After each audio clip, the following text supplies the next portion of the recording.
On the day of my sister's funeral, my childhood BLLY said, she was always too weak anyway. I smiled, pulled out my phone, and played something he forgot I had. 1 month later, his mom called me crying. My name's Halden Greaves. I'm 42, and I run a hardware store on East 3rd Street in Dayton, Ohio. It's not fancy, fluorescent lights, creaky linoleum floors, and the sharp smell of sawdust and rubber hoses. Most days, it's quiet. I know the regulars. Old Mr. Bellamy who comes in for AA batteries, but ends up talking for an hour about his cats, and Marianne who always asks if the new paint samples are less depressing than last month's. It's a steady job. I've never wanted much more. At least, not until life demanded more from me. Or maybe it just broke something I'd been patching over for years. It started, or maybe climaxed, the day we buried my sister, Rena. We were at Oakwood Cemetery, near the south end of Dayton. Early October. You could smell autumn, dying leaves, damp earth. There were maybe 30 people there. A mix of our extended family, a few friends from her art group, and some faces I didn't recognize. Rena had always been private. Quiet. Kind in a way that people either misunderstood or ignored. And then there was him. BLLY Riker. The last person I expected or wanted to see. I was standing by the gravestone, staring down at her name.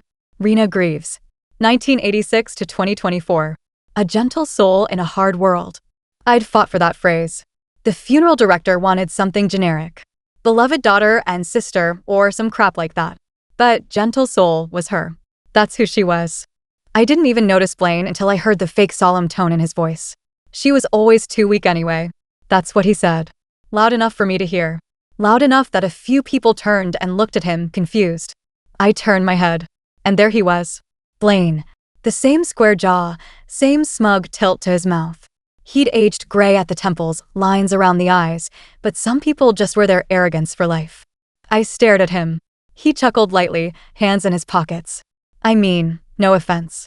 It's just, some people aren't built for this world, right? I clenched my jaw. My fingers curled around the program in my hand until the paper crinkled. My breath went cold. But I didn't shout. I didn't punch him like I wanted to. Instead, I pulled out my phone. He cocked an eyebrow. What are you doing? I didn't answer. Just scrolled to the old file I'd saved. I'd kept it in my Dropbox since 2002, and yes, I'd transferred it to every new phone I'd owned since. I tapped play. It was grainy, recorded from one of those old mini tape recorders with a built-in mic. But the voice was clear. His voice.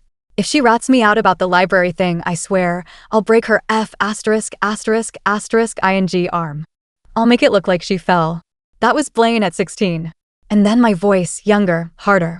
You touch her, I'll put you in the hospital. BLLY's face went pale. He opened his mouth, but nothing came out. I looked at him, dead in the eye, and said, I kept that, BLLY. All these years. She begged me not to play it back then. Said it'd only make things worse. But now, I turned the phone off and slipped it back into my jacket. Now it's mine to use. He looked like he'd swallowed a stone. I didn't stick around to watch him squirm. I walked away. Rena was 6 years younger than me. We grew up in the same house but had different childhoods. I got the belt when I talked back. She got silence. Dad never hit her. Never yelled. He just ignored her. Like she wasn't even there. And that did more damage than bruises. Mom tried to protect her, but after her MS got worse, she didn't have the strength. Rena spent most of her time drawing. Little girls in forests. Trees with eyes. I remember when she showed me when she was 12. A girl sitting on a branch, staring at the moon, while monsters whispered below. I asked her what the monsters were saying. They say she doesn't belong, she told me. But she hears them. And she stays anyway. That was Rena. Brave in her own way. Quietly, stubbornly brave. But BLLY tore her down. He made her high school life unbearable. Notes in her locker calling her freak. Pushed her into lockers. Made pig noises at lunch. And it wasn't just BLLY. He had a posse. Boys who laughed on cue, girls who joined in because they were scared of being next. I reported it once. Got suspended for fighting. Rena begged me not to do it again. Said it would make things worse. So I stopped. I watched. I saw the bruises on her arms she pretended were from tripping. And then, life moved on. I went to trade school. She started working as an illustrator. She rented a studio apartment downtown, painted beautiful things no one ever saw. She battled depression like it was her second job. And in the end, it won. About a week after the funeral, I got a message from someone named Carol Riker. I almost didn't open it. But I did. It said, "I'm Blaine's mother." I didn't know. "Can we talk?" I stared at it for a while. I wrote back, "About what?" She replied, "He told me what happened. About the recording. About Rena. Please, I didn't know he was like that. I thought you should know he's not well." I didn't care if he was well. I didn't care if he'd become the Pope or a serial KLLer. But part of me, the part that still missed Rena at 3 a.m. when I couldn't sleep, wanted to know why. Why he'd done it. What she'd ever done to deserve the cruelty. We talked on the phone that night. She was shaking, I could hear it in her voice. "He told me what he said at the funeral," she murmured. I slapped him. I've never laid a hand on my son, but I did. I had to. I didn't say anything. Just let her talk. "He told me other things too," she said. "About other kids. Girls. There was a lot. More started coming out. First, a guy named Theo messaged me. Said Blaine broke his ribs during gym class in 10th grade. Told everyone he fell off the bleachers. Then Marcy, she said Blaine stalked her for 6 months in senior year. Left weird notes on her car. Even followed her to work once. One by one, like dominoes tipping, people started telling me their own Blaine stories. Turns out he'd been a history teacher at a private boys' school in Cincinnati. Head football coach. Local hero. Until someone, I still don't know who, sent the school board that audio file. He was suspended. Then let go quietly. For personal reasons, the paper said. His dad, former mayor of Dayton, gave some cold statement about privacy and family matters. But the damage was done. I thought after Blaine got fired, that would be the end of it. I figured he'd crawl back under whatever rock he'd been hiding beneath since high school, and that'd be it. But it wasn't. About 2 weeks after the story broke, quiet, local, and whispered, I got a phone call at the store.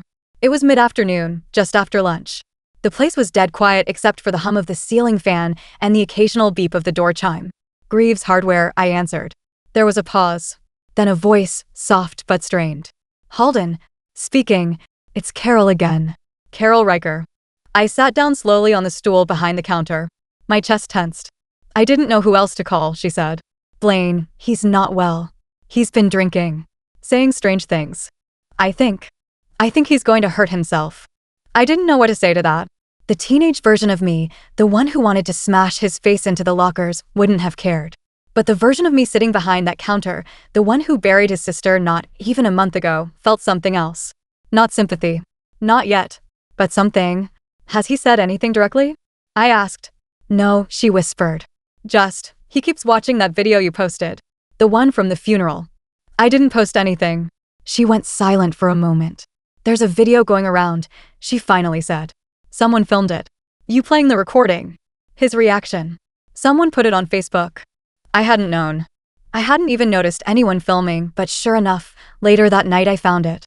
Someone had titled it, This Man Got the Last Word at His Sister's Funeral, and it's BRTL. It had over 200,000 views. The comment section was a mix of support and internet vultures. Some people called me a hero. Others said I was being cruel to a man who clearly regrets what he did. I didn't read many more after that, but it made sense now why everything was unraveling. I didn't know how to respond to Carol. I really didn't. So I said the only honest thing I could. I don't want him dead, but I don't want him near me either. She cried. I just listened. The next few days were quiet. Too quiet. You ever feel like the air gets heavy before a storm, even if the sky's clear? That's what those days felt like. Heavy. I kept replaying Rena's voice in my head. I'd saved a voicemail she left me 2 years ago. She'd called to tell me she'd finished a new sketchbook and wanted to meet for dinner. She sounded light. Like for once, the weight had lifted. I played it every night before bed. Then I got the envelope. No return address. Just my name, written in tight, controlled letters. Inside was a single Polaroid photo. Old. Curled at the edges. It was of Rena. High school age. She was sitting on the front steps of our old house, arms wrapped around her knees, a bruise just visible on her cheek. I didn't take that photo. She never showed me this. On the back, in sharp pen, he told her to smile after. I stared at it for a long time. That's when something in me snapped. I drove to Rena's apartment that night. I still had the keys. I hadn't had the heart to clean it out yet. Every time I walked in, it smelled like her lavender, pencil shavings, and the faintest hint of mint from the tea she always drank. I sat on the floor in her living room, surrounded by her drawings. She'd pinned dozens of them to the walls. Girls with closed eyes, Girls with wings made of broken glass. Girls with wolves at their sides, looking brave but bleeding. I dug through her closet, her desk, her nightstand drawers. In the bottom drawer of her desk, I found a manila envelope. Inside were 6 more photos. Each one was labeled. Each one showed Rena at different times, swollen lip, scraped elbow, a rip in her backpack. Every single one dated, labeled in her tiny, careful handwriting. After Blaine, gym hallway. After Blaine, auditorium. And in the back of the envelope, a letter, folded tight, addressed to me. The letter was on thick stationery, cream-colored, a little smudged around the edges like it had been handled more than once. It wasn't long, maybe a few paragraphs, but I stared at my name on the front, Halden, for a long time before I could open it.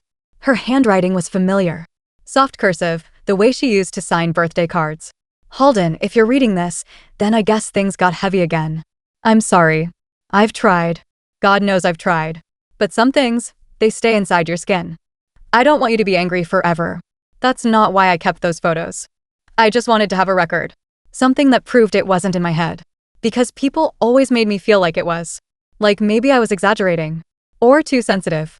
Or asking for it. But I wasn't. And you always knew that. I kept them because they reminded me that I survived. That every time Blaine tried to knock something out of me, I got back up. But lately, I've been getting tired. And I miss the silence. Please forgive me if I couldn't keep going. It's not your fault. You were the only person who ever truly saw me. And if you're thinking about him now, don't. He's already taken enough. Don't give him more. I love you. Rena, I don't remember when the tears started, just that at some point my hand was gripping the paper so hard it crumpled slightly at the corner. I smoothed it out with my palm like an apology. She hadn't meant for it to be revenge. She hadn't been thinking about getting even. That had been me. And yet, the idea that she'd lived with those photos tucked away, a silent archive of her pain, and never said a word, it hollowed something out in me. I stayed in that apartment until sunrise. I fell asleep on her couch, surrounded by her sketches and her stillness. That week, I started visiting people. First, I went to Marcy. She still lived in Dayton. Had 2 kids now. Owned a bakery just off Wilmington Avenue. I hadn't seen her in nearly 20 years, but when I showed up and introduced myself, her eyes softened. I figured you'd come, she said, wiping her hands on her apron. After the Blaine thing, we sat at one of her small corner tables. She poured coffee without asking, then just waited. I pulled out the photos. Let her see them. She looked at each one carefully, lips pressed into a thin line. That girl carried everything, she finally whispered. I don't think any of us knew how much. She never told me about the photos, I said. She didn't want to burden you, Marcy said. You were the only safe person she had. She couldn't risk losing that too. That hit hard. After that, I went to Theo. He worked as a mechanic in Kettering. Ran a modest shop with his younger brother. He was older now, heavier set, hair receding, but his eyes were sharp. He looked at the photos in silence, then handed them back. He hurt more people than we know, he said. What do you mean? Theo rubbed the back of his neck. I didn't want to talk about this back then. But there was a freshman, kid named Jamal. Blaine locked him in a supply closet for 3 hours. Made the kid piss himself. Called it a test of manhood. Threatened to beat the crap out of him if he told anyone. My stomach twisted. Where's Jamal now? Dunno. I heard he moved out of state. Joined the military for a bit. Don't think he ever came back. Theo looked up at me. Blaine got away with too much for too long. I nodded. Not anymore. I started compiling the stories. The audio recording, the funeral footage, the photos, the letter, the accounts from Marcy, Theo, and a few others who came forward quietly once they realized they weren't alone. I didn't know what I was going to do with it yet, but I knew I had to do something. People like Blaine thrive in silence. Thrive in doubt. In the benefit of the doubt. Rena didn't want revenge, but I couldn't let him fade into comfort again. Then, one day, I got a knock at my door. It was a detective. Detective Siobhan Kern. Plainclothes, late 40s, no-nonsense eyes. I'm following up on a few things related to Blaine Riker, she said.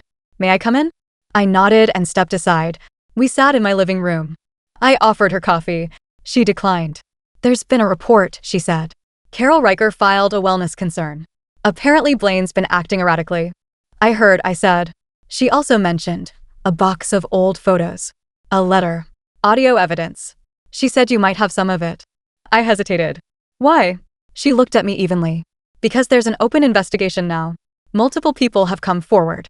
And some of the stories involve potential criminal behavior. Even though they're old, we have reason to believe there might be recent victims. My pulse spiked. You're saying he didn't stop? She nodded slowly. There's a former student who came forward 2 days ago. Young man, 18, said Blaine pressured him into staying after practice. Got physical. It's under review. I felt sick. I stood up, went to the hallway, and came back with the box I'd been building. All the files. The USB stick.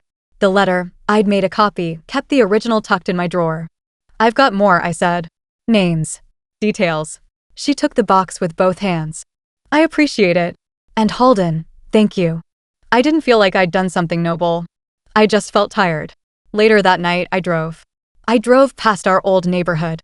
Past the school. Past the diner where Rena and I used to get pancakes after her therapy sessions. I didn't know where I was going. I just drove. And I thought about her. What it must have been like to walk those halls every day with Blaine's eyes on her. What it must have been like to be laughed at, touched, cornered, and then to grow up and still carry it. To try, to hope, to live with those silent bruises. And I thought about Blaine, the face he wore, the mask he maintained, and the truth he thought would never catch up to him. A few weeks passed. Detective Kern kept in touch. She was thorough, methodical. Said more reports had come in. Nothing explosive, no viral headlines or police raids. But quiet truths, enough to shake the Riker name where it mattered. Apparently Blaine had been trying to claw back his reputation. He posted one of those long apology letters on his Facebook page, one of those faux soulful, manipulative essays where he took full responsibility while also low-key blaming his upbringing, peer pressure, unprocessed trauma, and everything else under the sun. People weren't buying it. Not this time. Carol Riker reached out one more time. She invited me to a family reconciliation meeting Blaine's therapist was pushing. I didn't answer her message. I wasn't interested in closure that served him. Instead, I got to work on something else. Something for Rena. She'd always wanted her art out in the world. Said it was too weird for galleries, too sad for Etsy. I disagreed. So I scanned every single piece I found in her apartment. The sketchbooks, the canvases, even napkin doodles I found tucked in drawers. Then I bought a simple domain, stillshestons.com, named after the poem she wrote when she was 17. I uploaded everything. Each drawing got its own caption. Some were direct quotes from her journals. Others were little memories I wrote. Stories only she and I would have known. The girl standing under the red moon? That was the night Mom had a seizure and Rena slept beside her on the floor. The sketch of the small fox curled in a shoe? That was about the time we rescued a stray pup and had to let it go. I didn't ask anyone for help. I didn't need to. I just wanted her to exist somewhere other than my memories. And then I wrote a final blog post for the homepage. It was titled, A Girl He Tried to Break. It told her story, not just the pain, but the strength. Her art, her thoughts, her quiet way of pushing back against a world that never made room for her. I included the audio recording, the funeral clip, her letter, and I named him. I didn't slander him. I didn't embellish. I just told the truth. Her truth. Then I clicked publish. It started small. A few shares. Some comments from people who had known Rena casually and were moved by what they hadn't realized she carried. Then someone on Reddit found it and reposted the blog. Then a few teachers. Then an art therapist in Chicago. Within 2 weeks, the site had over 500,000 views. People connected with Rena's drawings. Her honesty. Her quiet fight. The comments section overflowed with support. Artists shared their work inspired by hers. Parents wrote about daughters who struggled in silence. Survivors thanked her for making them feel seen. Then the local paper picked up the story. Still She Stands, a local artist's legacy shines a light on BLLYing and mental health. Blaine's name was mentioned. His voice quoted. His past exposed, not cruelly, not spitefully, just truthfully. His apology post was deleted. His private Facebook went dark. He tried to issue a legal threat, some cease and desist about defamation. But the detective shut it down fast. Everything on the site was backed by documentation, her letter, her photos, the audio file, sworn statements. The truth is its own shield. I never heard from him again. But one day I did get a letter. Not from Blaine. From his mom. It was handwritten. Neat. Careful. _ I read every word on your site. I looked at every picture. I cried through all of it. And I realized something. I never knew my son at all. I can't undo what he did. I can't take back the silence I offered in place of protection. But I wanted to thank you. Not just for telling Rena's story, but for doing it with grace. With compassion. She deserved the world. I'm sorry she didn't get it. But I'm grateful you helped give it back to her in the only way left. It was the only time I cried in front of someone else. My friend Celeste, who worked the register at the shop, sat next to me on the break room bench while I wiped my eyes and reread the letter 5 times. She just patted my back and said, "She'd be proud of you, Halden. You gave her voice back." Today, the site still gets visits. Not millions anymore, but steady traffic.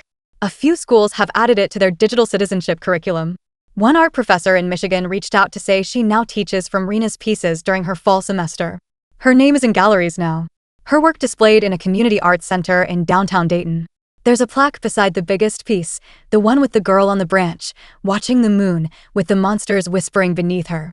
The plaque reads, "Rena Greaves 1986 to 2024, a gentle soul who stood anyway."